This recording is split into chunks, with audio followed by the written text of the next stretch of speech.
greatest source of entertainment is coming straight out of your own neighborhoods. This is Residential Raw Talent. This show reflects the works and attitudes of local artists. I'm your host, Oliver Edwards Jr. Enjoy the show.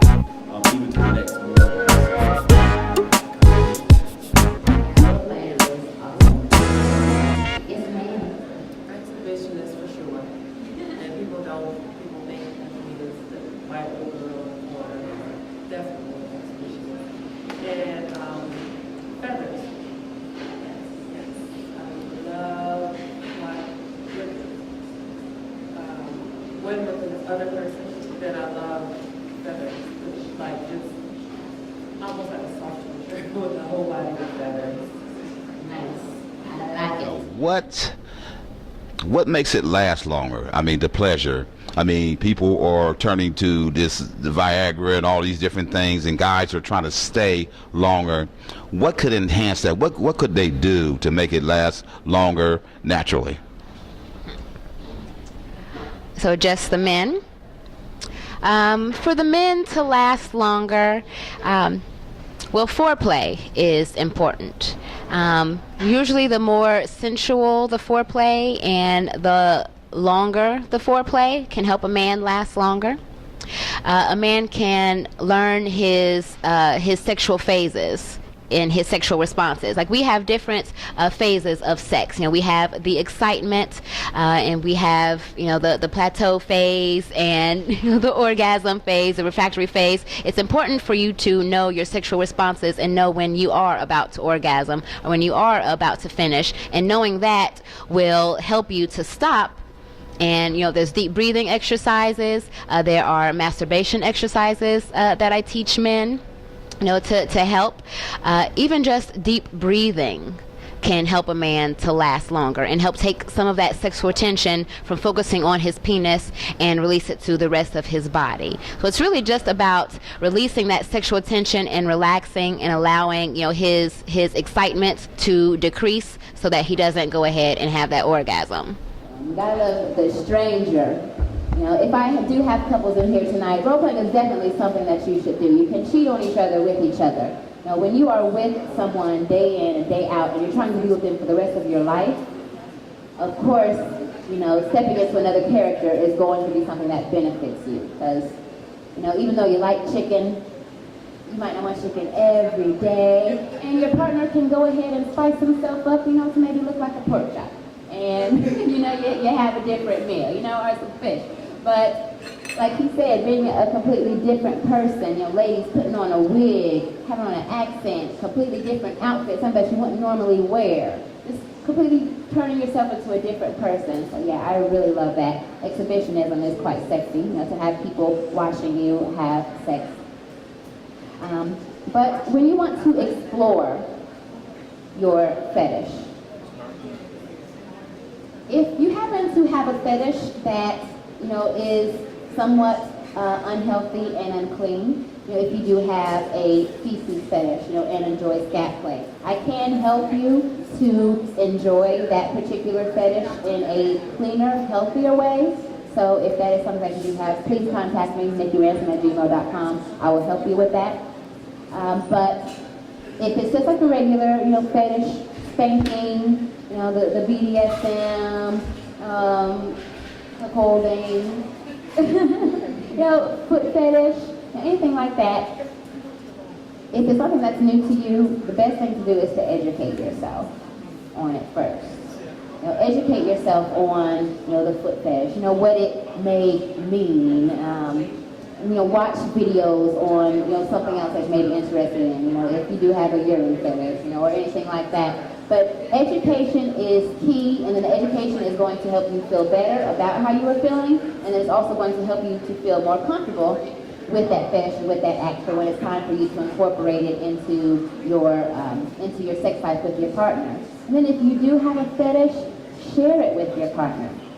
And partners, everyone in here, make sure that you are maintaining that open mind for your partner so that they can come to you with a sexual fetish that they may have that they, would be holding on to. Not a lot of people, want to just, oh, hey, I really like feet, or, hey, I like sniffing panties or, stuff like that. People are embarrassed. But with your partner, you should feel okay and have that safe place where you know if you communicate with them, this is what I like, that is going to be all right.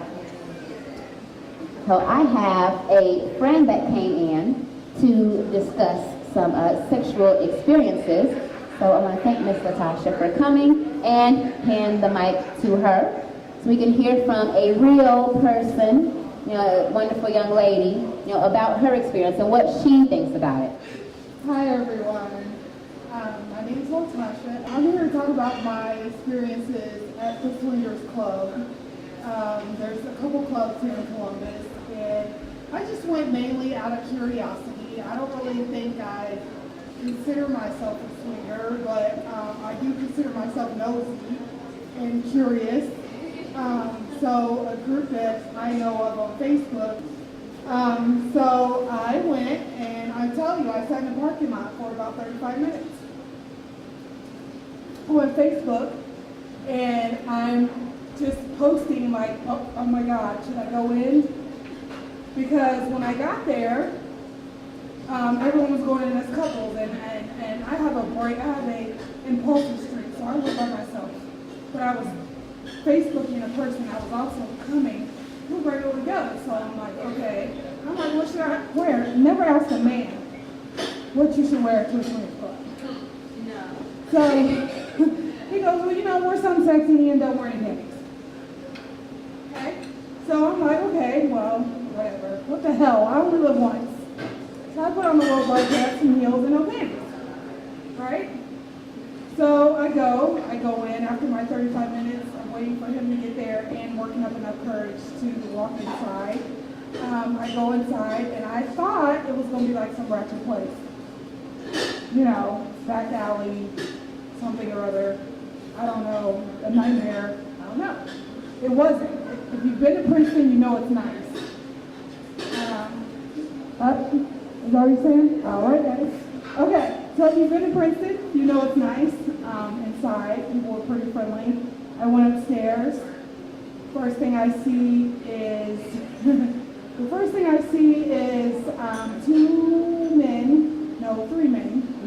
men, two females.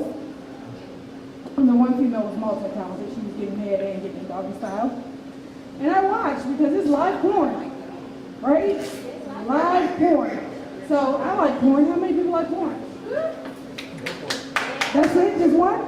Oh, y'all gotta get y'all's life. It's 2013. Shit. Okay. So I like porn. So I'm watching, Now let me tell you, I gotta back up. Because you gotta grab a cup when you get there. And the cup is colored. And the cup is clear, the cup is purple, whatever. So I grab a clear cup because that's the safe cup. Right? That's the cup that says I'm just here to watch. So I grab that cup. Even though I don't have any panties on when I'm there, I grab the safe cup, right? Okay? So, how many know I didn't end up just watching? All right? So eventually someone spills a drink on me. Okay? A guy spills a drink on me. I think he did it on purpose. So I say to him, he's like, I'm going to get a towel. I'm so sorry. Oh my God, you're dressed, blah, blah. I'm like, a towel? We're in a sex club. I think you can think of 20 different ways to get this drink off of me, right? So he proceeds to lick the drink off me. How many like some licks? Now I'm going to say them licks continued to places that the drink never went. Okay? Hello. Now, this was in front of about 30 people. 30 people I got broke in. I'm not broke in, but I did get some head at the strip club. That's not the appropriate tone, but I'm not. Ask her what the appropriate name is. I'm not the sex therapist or whatever. So I go ahead and, allow him to treat me and get the drink off. Okay? And in the middle of my about to have my orgasm, I see 5 guys looking down at me like I'm a piece of steak. All right? That's just what I'm going to say. 5 guys look down at me, I'm a piece of steak. I'm trying to enjoy my daggone orgasm that's about to come, right? And I'm about to come.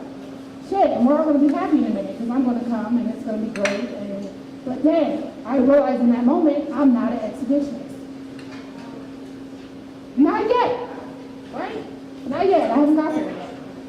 So So, you know, but I gotta finish because it's feeling good and I'm feeling good and he's doing what he's doing, you know, so I gotta finish, so I let him finish. But he looks up at me like, okay, what's next? I'm like, I'm done. Real talk. Real talk. Thank you. I'm done. I wish I could return the favor right now, but I'm not there yet, you know, so that was experience number one. It wasn't so bad, so I go back for seconds, about a month later. Why not? But this time I find the rooms that are private. Okay, because again, I'm not an exhibitionist, right? So I layer I say layer because I know what I was doing. I know where other rooms are. I took a tour. I know which ones have a lock and which ones have a dimmer and which ones you cannot be seen. So I lure my date into one of those rooms. I'm not there yet. You know, we do our thing. We get kicked out because it's 3 a.m. and the club closes at 2:30. Oops, my bad. Lost track of time. So, you know, in being all that said, I'm just like trying new things. I'm curious, right? I'm 34. I've been divorced 4 years, and my married life, my sex life was horrible. So guess what? I'm kind of making up for lost time. So, you know, I just something say get out there. You know, you hear all these things all your life. This was my thing all my life. Don't have sex while married. Don't do this. Don't do that. Don't do this. Why? You know what I'm saying? Why not treat yourself? That's my thing. So, that's my story. Thank you. I'd like to give Natasha a hand. To be so brave, where many will not come up here and speak at all. So I thank her for being that brave to come and share an experience so personal. Thank you very much. Now, tell the viewers out there, what is a multiple climax? A multiple orgasm is heaven. It is a man and a woman can have multiple orgasms. A lot of times people will think that a man can't, but a man can have a multiple orgasm as well. But what it is just that a woman having a series of those orgasmic contractions with her uterus and her genital organs, and she's just having a multiple orgasm, and she's able to orgasm and then have another stream of orgasms and have another stream of orgasms, and it's quite possible. And for men as well, men are able to learn to separate their ejaculation from their orgasm with enough practice. Meditation, tantra can really help men to learn to separate it, and then they can experience multiple orgasms as well. And then for us to end with swinging. Swinging, we know, is a couple and another couple having fun, swapping partners. And, these couples, they meet each other, talk to each other, or it could just be, they meet at a place like Princeton, and hey, you want to go to the back room, you want to have some fun? There are so many swingers sites that you can get on, you can join, you can talk to other couples, do your research, to become familiar, with the swinging lifestyle and with the rules, because there are rules. It's not just, I'm going to go into a swingers club and just start having sex with whoever I want to have sex with. Like, that's not what it's about. When you go into Princeton, you're not just going to walk in and trip over somebody having sex, on the floor.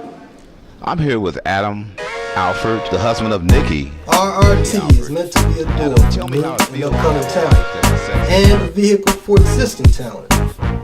Subscribe to us on YouTube for information and replies to comments.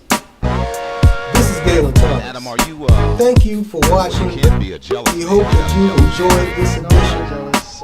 And as always, looking forward to seeing you next time on Residential Raw Talent. She needs it once, and I don't worry about her straying anywhere.